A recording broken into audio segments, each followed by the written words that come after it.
Pumasok na household worker.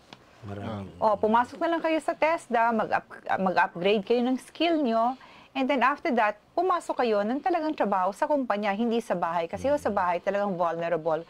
Kahit na sino, babae, lalaki, tomboy, bakla, lahat ho yan, may vulnerability yan, basta sa bahay kayo nagtrabaho. So, wag na ho doon, dito na lang sa Pilipinas, kasi mabilis pumunta sa pamilya. Pag sa abroad, ang hirap hong pauwiin. And imagine yung effort ng gobyerno, yung resources, di ba? At the same time, syempre, nagagalit din yung host country dahil gumastos sila ng malaki. Kahit sino naman kausapin natin, sinabi nila walang salary deduction, wala silang binayaran.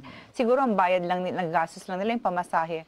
So, why insist? Tapos umuwi din naman. Like last Tuesday, yung kausap natin, housemaid din siya.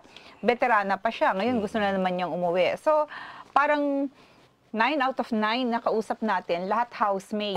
So, why bother? Wag na ho kayong mag-abroad kung housemaid din lang ang inyong papasukan dahil baka ganyan din ang inyong karatnan, no? Ayan. Kasi, yun nga, doon sa TESDA, uso na ngayon, maraming mga babaeng, di ba, nagtuturo sila ng welding. Yes, welding, oo. Kaya, doon sa, maraming mga bansang kailangan ngayon ng welder. Skilled workers, yes. Oh. So, doon ako kayo. Cook, pastry chef. Sa mga restaurants. Sa mga restaurants, so assistant cook or dishwasher sa mga malalaking hotels. Yun na lang, wag na ho sa bahay kasi yung iniisip kasi nila walang placement fee.